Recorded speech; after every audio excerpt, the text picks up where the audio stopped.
20 Golden Age Hollywood actresses were once stamped with the same chilling label, extremely vulgar.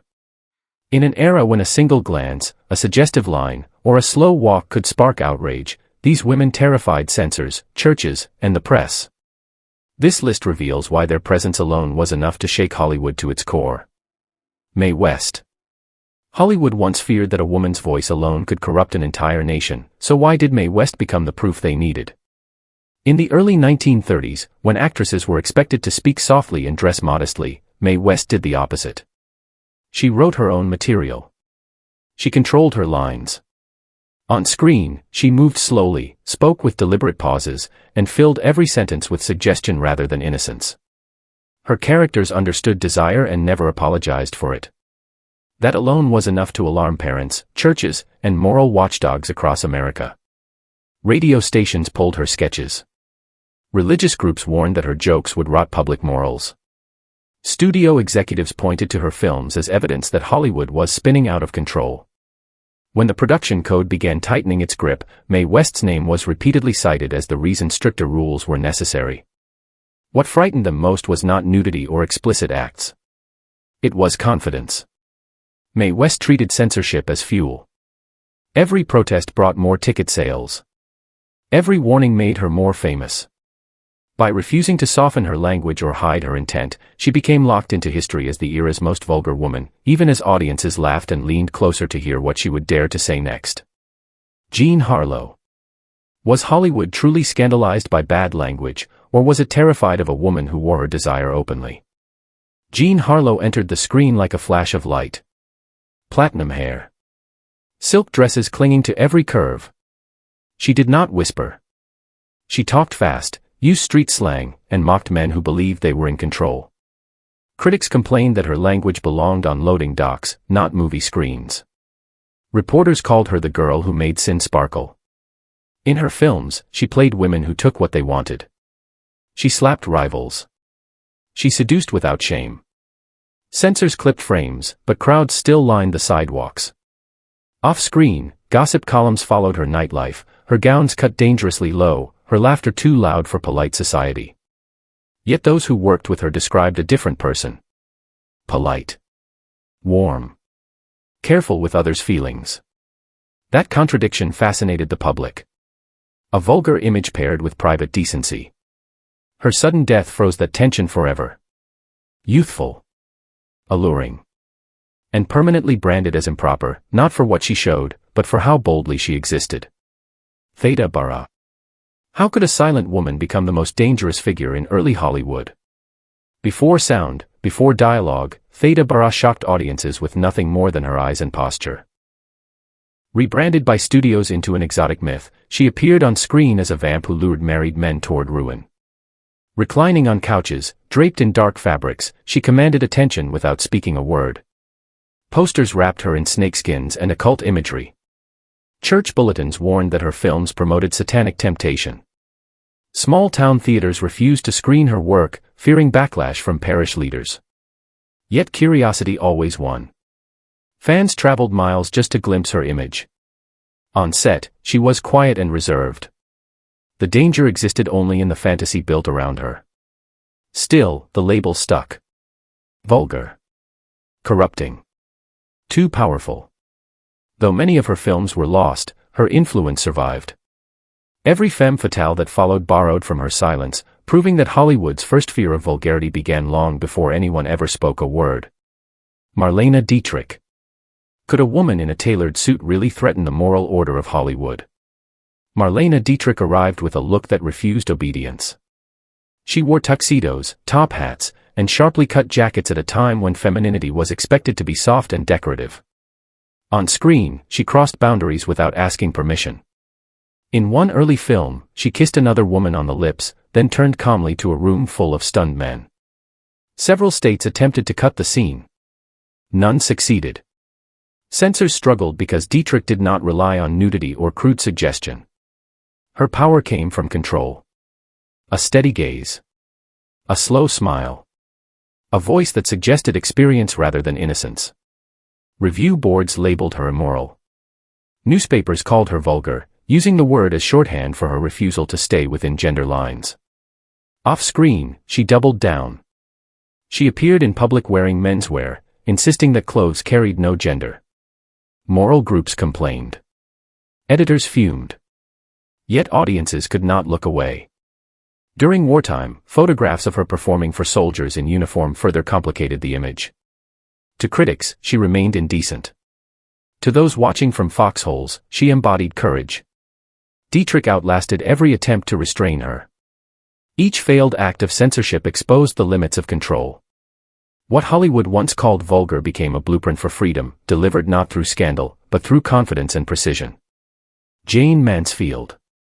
When does spectacle cross the line from playful to unforgivable? Jane Mansfield understood attention better than most studios. She leaned into excess. Low-cut gowns. Loud entrances. Smiles that promised chaos. One public appearance after another ended with flashes exploding as her dress slipped just far enough to ignite headlines. Newspapers called it accidental. Audiences knew better. Critics dismissed her as too much. Too blonde. Too exposed. Too eager.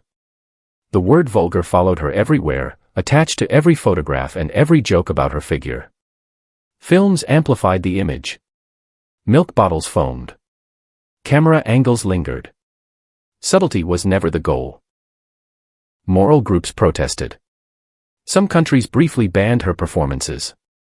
What rarely made headlines was the contrast. Mansfield spoke multiple languages. She read philosophy. Reporters who expected nonsense often left unsettled. Still, the image proved stronger than the person. Designers measured her dresses by skin, not fabric. Her life ended abruptly, freezing the persona in time. Pink lights. Big smiles. Excess without apology. Mansfield became a lesson Hollywood never forgot. Sometimes vulgar simply meant refusing to be quiet, contained, or grateful for restraint. Betty Page. How did a smiling pinup end up debated on the Senate floor? Betty Page became famous for her bright grin and dark bangs, posing for photographs that felt playful rather than aggressive. Yet a series of low-budget films featuring light bondage themes changed everything. Senators screened clips during obscenity hearings, calling the material corrupting and dangerous. The label vulgar spread fast. Page herself treated the work as routine modeling. There was no cruelty.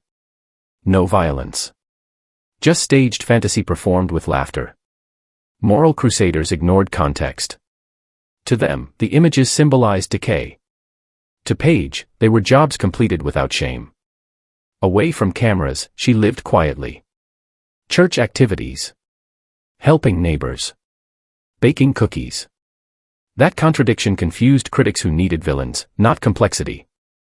Eventually, she disappeared from public view, battling personal struggles while her image faded. Decades later, revival culture reframed her legacy. What once provoked outrage now appeared on posters and runways. Betty Page remained unchanged. Still smiling. Still misunderstood. Proof that vulgarity often says more about fear than about the woman being watched. Rita Hayworth. Could removing a single glove really be enough to brand a woman as indecent? Rita Hayworth became Hollywood shorthand for slow-burning desire, not through exposure, but through suggestion. In one famous dance sequence, she lifts her arm and slides off a satin glove. Nothing more.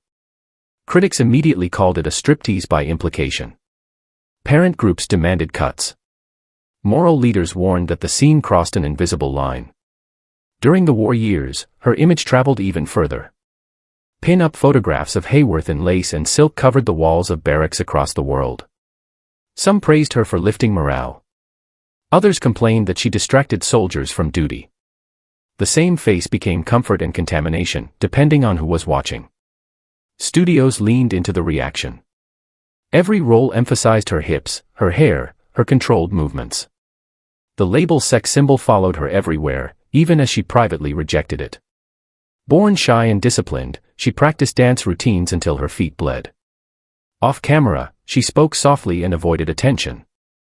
Hayworth later admitted that audiences went to bed with her screen persona but woke up beside a very different woman. Still, the damage was done. A single glove, a carefully timed pause, and Hollywood decided she represented vulgar temptation. Her story proved how little it took for desire to become a crime. Clara Bow. Why did laughter and freedom frighten Hollywood more than silence ever could? Clara Bow exploded onto screens with energy that felt dangerously real. Raised in working-class Brooklyn, she brought street slang, wide smiles, and restless movement into silent films. She laughed too loudly. She danced without restraint. Critics labeled her behavior unladylike and vulgar, unable to separate class anxiety from morality. As the face of the flapper era, Bow embodied a new woman. Short hair. Fast cars. Late nights. Films showed her chasing love with enthusiasm rather than patience. Older commentators panicked, warning that she glamorized excess and encouraged young women to abandon tradition. Tabloids amplified rumors about her parties, her relationships, and her spending. Audiences disagreed. Fans adored her because she felt honest. Young women copied her haircut and grin. She moved like someone who belonged to the present, not the past. That frightened an industry built on control. When sound arrived, her Brooklyn accent became another weapon used against her. The vulgar label returned, sharper than before. Bow retreated from Hollywood, choosing quiet over performance. Years later, historians recognized her impact. What was once dismissed as crude was simply modernity arriving too early, carried by a woman unafraid to live out loud. Marilyn Monroe.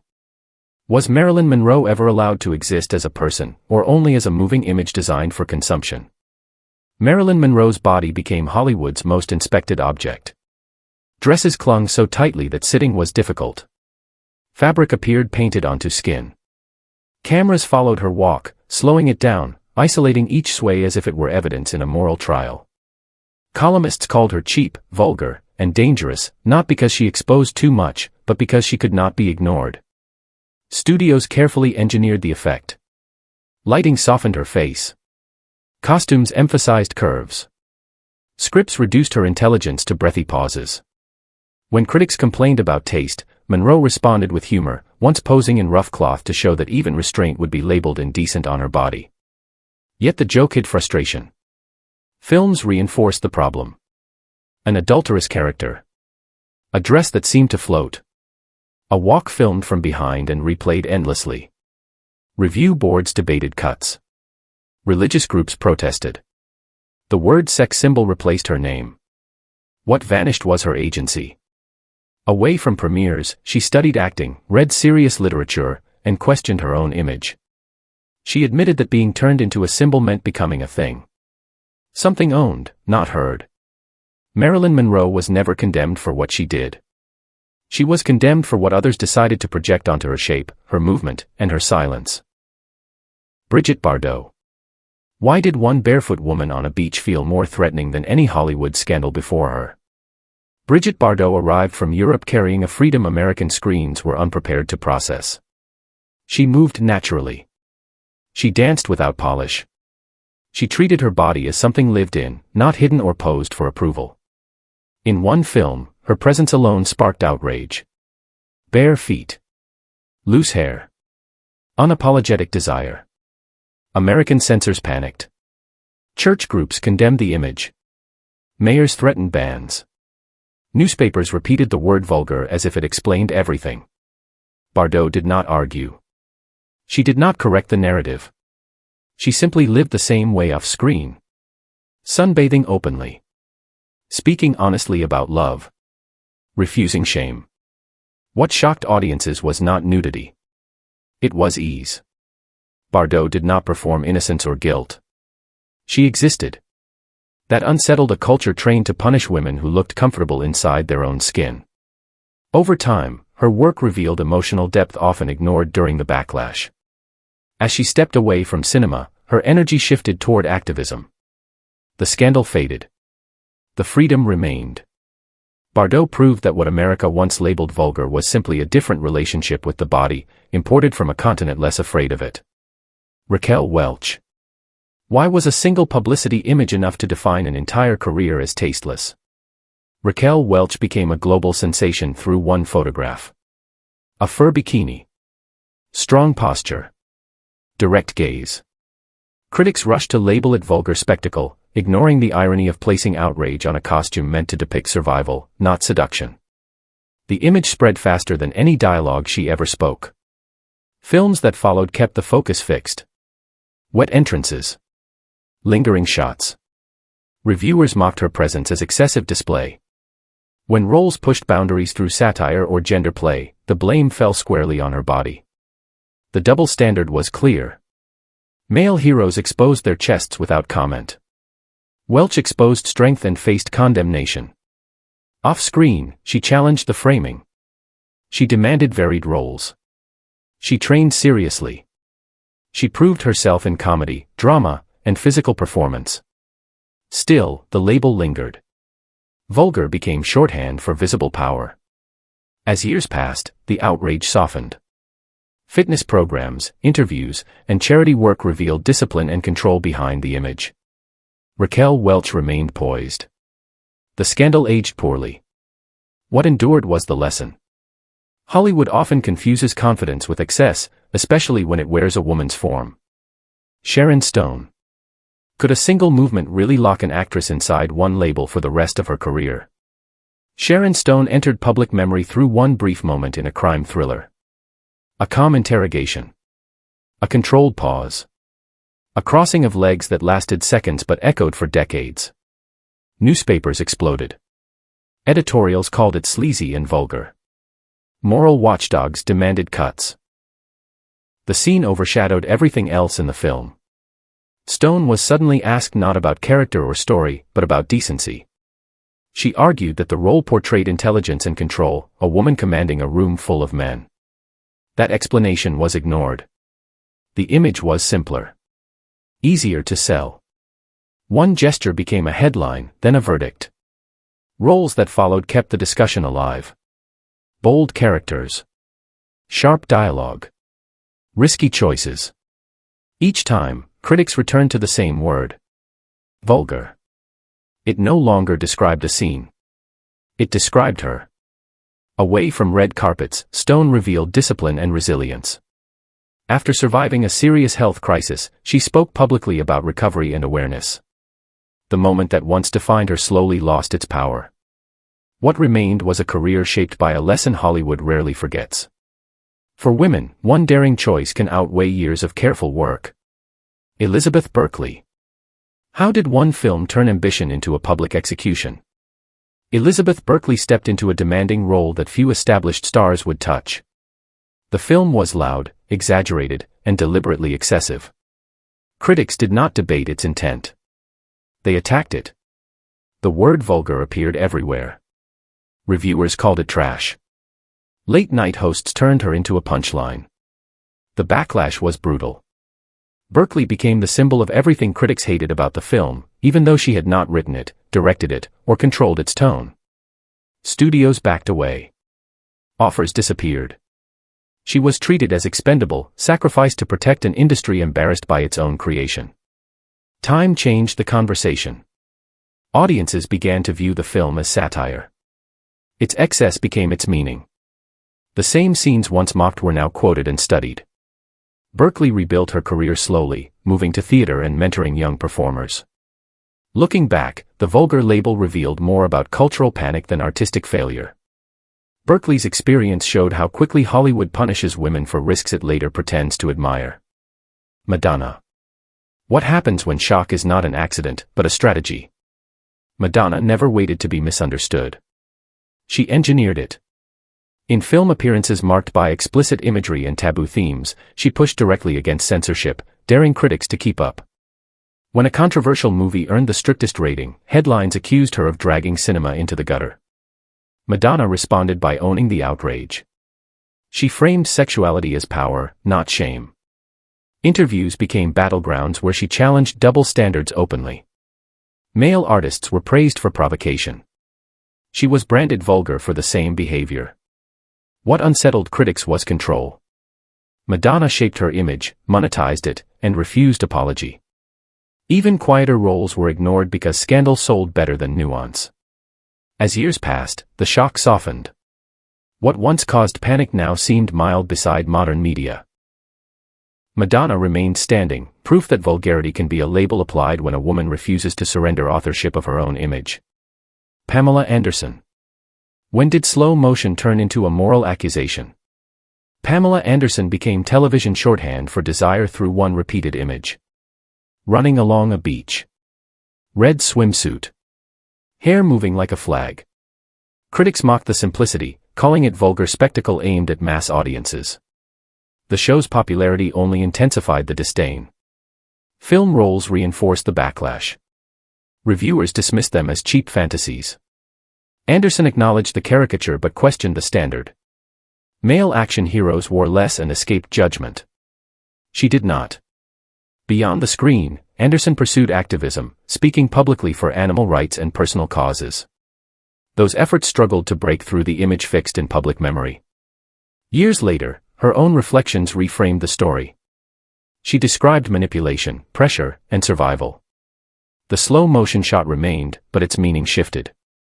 What once looked like emptiness revealed endurance. Vulgar had been an easy word. Understanding took longer. Kim Basinger. Where does art end and accusation begin?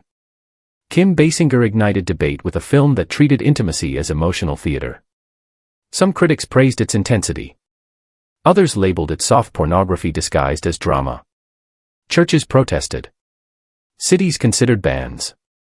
The word vulgar dominated coverage. Basinger defended the work as honest exploration. That defense was rarely printed. Public fascination with scandal drowned out discussion of performance. Later choices, including an ambitious business gamble, fueled new criticism when finances collapsed. The narrative hardened. Excess. Bad judgment. Time altered perception. A later role revealed restraint and depth, earning industry recognition. The same actress once mocked for provocation was now praised for nuance. Her career traced a thin line Hollywood struggles to define. When a woman risks intimacy on screen, it is called indecent. When she survives it, the industry quietly revises the story. Angelina Jolie. Why did openness in real life become as controversial as any role? Angelina Jolie's early career mixed intense performances with candid interviews. Tattoos. Unfiltered statements about love and identity. Tabloids seized on every detail, branding her reckless and vulgar. Films heavy with passion amplified the image. Critics focused on surface shock while overlooking complexity. Jolie's choices suggested fearlessness, not emptiness. Yet the label stuck. Over time, her focus shifted. Humanitarian work replaced headlines. Advocacy reframed public perception. The same intensity once criticized became evidence of conviction. Jolie's evolution exposed Hollywood's impatience. Women are allowed phases only if they apologize for them. She never did. The vulgar label faded on its own, unable to survive a narrative built on purpose rather than reaction. Monica Bellucci. Can showing violence ever be more honest than hiding it? Monica Bellucci faced global backlash for a film that refused comfort. One brutal sequence dominated discussion, eclipsing its message. Viewers walked out. Critics called it cruel and vulgar. The accusation followed her, even as she defended the work as a warning rather than spectacle. Her broader career told a different story. Multilingual roles. Controlled performances. Elegance paired with intellect. Interviews revealed thoughtfulness rarely acknowledged during the uproar. With distance, critics reassessed the film.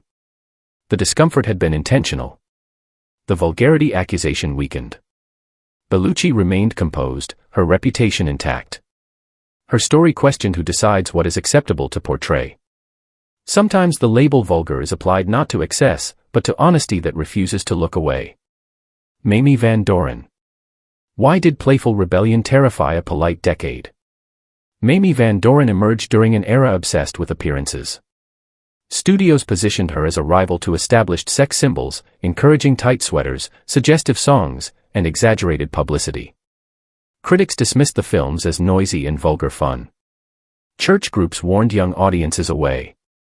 Van Doren laughed at the panic. Off-screen, she was warm, disciplined, and quick to joke about her image. She performed for soldiers and later embraced satire, openly discussing censorship and fear. As styles changed, the scandal evaporated. What once shocked became nostalgia.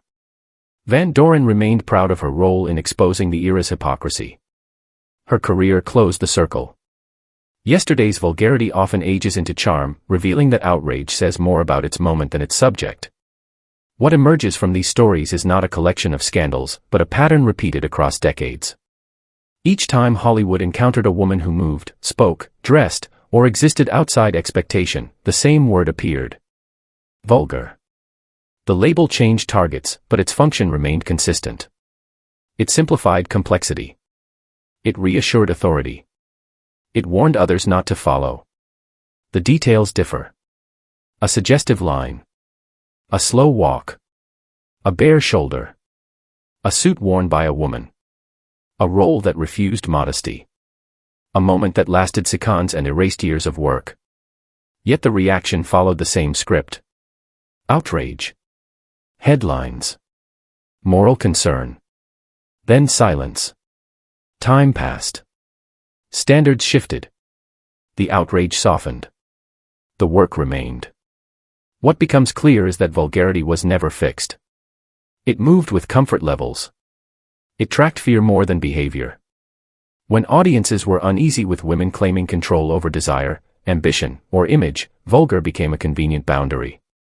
A word that could end debate without explanation. A way to mark something as unacceptable without asking why it existed. None of these women are presented here as heroes or villains. There is no defense to mount and no verdict to deliver. Some choices were calculated. Others were accidental. Some careers benefited from controversy. Others were damaged by it. The common thread is not intention, but response. An industry quick to profit from provocation, and just as quick to punish the person associated with it.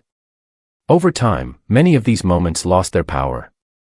Scenes once protested are now studied. Images once banned are now iconic. The same behaviors that triggered alarm became routine, even unremarkable. What did not age well was the certainty behind the accusations. The confidence that a single standard could hold across generations. Seen this way, vulgarity is not a moral category. It is a moving line. Drawn, erased, and redrawn as culture changes. Those who crossed it early were labeled problems. Those who crossed it later were called pioneers. The distance between the two was often nothing more than timing. Hollywood history advances not by consensus, but by friction. Each clash reveals where the limits are. Each reaction exposes what society is not ready to see. These women did not move the line alone. They simply stepped forward while it was still in place. And once the line moved, the record remained. Not as scandal. As evidence.